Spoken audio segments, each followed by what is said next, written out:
America के राष्ट्रपति Donald Trump और अरबपति कारोबारी एलोन मस्क के बीच विवाद अब तुल पकड़ चुका है। एक समय के दोस्त अब आमने सामने हैं। टैक्स बिल से शुरू हुआ विवाद महाअभियोग तक पहुंच गया। नमस्कार, मैं मयंक कुमार, आप देख रहे हैं न्यूज 18 JKLH का सोशल मीडिया प्लेटफॉर्म।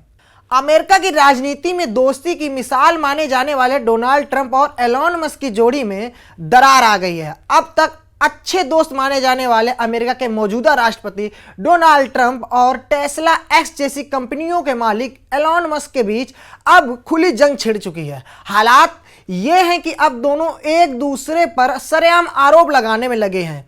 अब सवाल उठ रहा है कि आखिर उनकी दोस्ती में तकरार क्यों आई।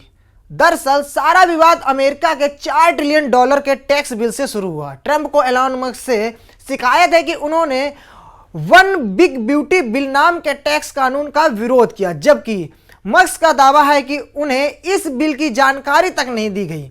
चलिए जानते हैं कि यह ब्यूटी बिल क्या है। इस $4 ट्रिलियन वाले वन बिल ब्यूटी बिल में इलेक्ट्रिकल गाड़ियां और सोलर प्रोजेक्ट के लिए मिलने वाली सब्सिडी की कटौती की गई है। एलोन मस्क ने इस बिल की आलोचना करते हुए इसे जनता के पैसों की बर्बादी बताया है। ट्रंप के मुताबिक मस्क को इस बिल की पूरी जानकारी थी और तब उन्हें इसकी कोई दिक्कत नहीं थी। जब तक ईवी सब्सिडी कटौती की बात नहीं आई, तब जाकर उन्हें परेशानी हुई। इस पूरे मुद्दे पर ट्रंप ने मीडिया से बातचीत में कहा कि मैं बहुत निराश हूं, क्योंकि एलोन मस्क इस विधेयक के अंदरूनी कामकाज को यहां बैठे ज्यादातर लोगों से बेहतर जानते थे। आप लोगों से भी बेहतर जानते थे। उन्होंने इसके बारे में सब कुछ पता था। उन्हें इससे कोई समस्या नहीं थी, लेकिन अचानक उन्हें इससे समस्या होने लगी। और उन्हें यह समस्या तब हुई जब उन्हें पता चला कि हम ईवी यानी इलेक्ट्रिक वाहन के नियमों को कम करना पड़ेगा, क्योंकि उसमें अरबों खरबों डॉलर लगे हुए हैं और यह वास्तव में अनुचित है। हम हर तरह की कारों को चाहते हैं। हम इलेक्ट्रिक कारों को चाहते हैं, पेट्रोल डीजल से चलने वाली कारों को चाहते हैं, हम हाइब्रिड कार को भी चाहते हैं, हम सब कुछ बेचना चाहते हैं। साथ ही ट्रंप ने एलोन मस्क को एहसान फरामोश तक कह दिया। उन्होंने कहा कि एलोन मस्क एहसान फरामोश हैं और अगर वो ऐसे ही विरोध करते रहे तो उनके सरकारी कॉन्ट्रैक्ट और सब्सिडी पर रोक लगा दी जा सकती है। But I'm very disappointed because Elon knew the inner workings of this bill better than almost anybody sitting here, better than you people. He knew everything about it. He had no problem with it. All of a sudden he had a problem, and he only developed the problem when he found out that we're going to have to cut the EV mandate, because that's billions and billions of dollars, and it really is unfair. We want to have cars of all types. Electric, we want to have electric, but we want to have gasoline, combustion. We want to have different. We want to have hybrids. We want to have all. We want to be able to sell everything. Elon Musk ने भी Trump पर पलटवार किया। उन्होंने social media पर सीधे Trump पर निशाना साधते हुए कहा, अब वक्त है बहुत बड़ा बम गिराने का। ट्रंप एप्स्टीन फाइलों में हैं और इसी वजह से उन्हें सार्वजनिक नहीं किया गया है। सार्वजनिक ना करने का उन्होंने एक बड़ा रीजन बताया।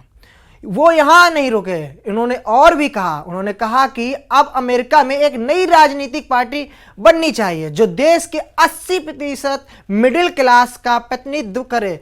उन्होंने जेडी वेंस को राष्ट्रपति बनाए जाने की बात कही और ट्रंप पर महाभियोग चलाने की मांग भी की। यह बयान सीधे मौजूदा राष्ट्रपति ट्रंप के राजनीतिक नेतृत्व को चुनौती देने वाला है। इस विवाद के बीच उपराष्ट्रपति जेडी वेंस खुलकर राष्ट्रपति डोनाल्ड ट्रंप के समर्थन में आ गए। उन्होंने सोशल मीडिया पर पोस्ट किया और लिखा, राष्ट्रपति ट्रंप मेरे जीवन काल में किसी भी व्यक्ति की तुलना में अपने नेतृत्व वाले मूवमेंट का विश्वास जीतने के लिए अधिक काम किया है। मुझे उनके साथ खड़े होने पर गर्व है। कौन है जेफरी एप्स्टीन, जिनकी इन दिनों अमेरिका की राजनीति में इतनी चर्चा हो रही है। जेफरी एप्स्टीन एक अमेरिकी फाइनेंसर था। अमेरिका समेत अन्य देशों की मशहूर हस्तियों के साथ उसके कारोबारी संबंध थे। उस पर नाबालिगों से वेश्यावृत्ति करवाने के आरोप लगे थे। एप्स्टीन ने मिस स्वीडन ईवा एंडरसन डायविन और पब्लिशर रॉबर्ट मैक्सवेल की बेटी गिस्लेन मैक्सवेल जैसी महिलाओं को डेट किया है। हालांकि कभी शादी नहीं की। एक यौन अपराधी के रूप में दोषी ठहराए जाने के बाद 10 साल जेल में बंद रहने के बाद 10 अगस्त 2019 को वह न्यूयॉर्क की जेल में मृत पाया गया था। कहा गया कि उसने आत्महत्या कर ली। इसके साथ ही ट्रंप और एप्स्टीन की एक पुरानी तस्वीर भी जमकर वायरल हो रही है, जिसमें ट्रंप उसके कंधे पर हाथ रखकर मुस्कुरा रहे हैं। वैसे ट्रंप प्रशासन के अधिकारियों के साथ मस्क का टकराव होता रहता था। जब ये लगता था कि अब दोनों अलग हो जाएंगे तो Musk Oval office, cabinet room या राष्ट्रपति के एयरफोर्स वन फ्लाइट में मार ए लागो ट्रंप का निजी आवास की ओर जाते हुए दिखाई देते थे। जब पिछले सप्ताह मस्क ने विशेष सरकारी कर्मचारी के तौर पर अपना 130 दिन का कार्यकाल पूरा किया, उसमें उन्हें व्हाइट हाउस की एक सुनहरी चाबी दी गई। ये इस बात का संकेत था कि मस्क की किसी भी दिन व्हाइट हाउस में वापसी हो सकती है। हालांकि ये कहना सेफ होगा कि ऐसा कोई भी नेता अब खत्म कर दिया गया है और व्हाइट हाउस के ताले भी बदल दिए गए होंगे। कुछ लोगों का यह मानना है कि बुधवार की रात को ट्रंप की ओर से कई देशों के लोगों पर अमेरिका आने पर रोक लगा दी गई। हार्वर्ड पर अतिरिक्त प्रतिबंध और पूर्व राष्ट्रपति जो बाइडेन के खिलाफ जांच का ऐलान मस्क की आलोचना से ध्यान हटाने के लिए कोशिश थी। So what's your view on Elon Musk as of today? I mean, have you heard from him at all? Is your Honestly, team? I've been so busy working on China, working on Russia, working on Iran, working on so many. I'm not thinking about Elon. On the China. And I just wish him well. You posted yesterday that a good way to save money would be to cancel some of Musk's contracts. How seriously are you considering that? Well, we'll take a look at everything. I look at everything. He's got a lot of money.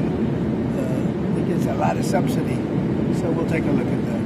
Only if it's fair. Only if it's fair for him and for the country. I would certainly think about it again, but it has to be fair. दोनों ने अपने अपने social media platform पर एक दूसरे के खिलाफ तीखी आलोचना और आरोप लगाए, जिससे दुनिया के दो प्रमुख हस्तियों के बीच वाक युद्ध छिड़ गया है। यह विवाद तब चरम पर पहुंचा गया जब मस्क ने बदनाम फाइनेंसर जेफरी स्टीवन के साथ ट्रंप के संबंध के बारे में विस्फोटक आरोप लगाए। मस्क द्वारा आधिकारिक तौर पर सरकारी दक्षता विभाग का नेतृत्व करने वाले अपने पद को छोड़ने के एक सप्ताह से भी कम समय बाद दोनों लोगों के बीच विवाद और भी बढ़ गया है। अब सवाल उठ रहा है कि क्या यह सिर्फ एक बिल का झगड़ा है या अमेरिका की राजनीति में एक नया पावर सेंटर खड़ा हो रहा है। एलोन मस्क अब खुले तौर पर ट्रंप के विरोध में है, जबकि ट्रंप उन्हें राजनीतिक और आर्थिक दोनों मोर्चों पर जवाब देने को तैयार है। अमेरिका में दो महारथियों का यह टकराव अभी और आगे जाता दिख रहा है, यानी अमेरिका की राजनीति में ड्रामा अभी चलता रहेगा। नमस्कार, आपको यह खबर कैसी लगी कमेंट करके बताएं।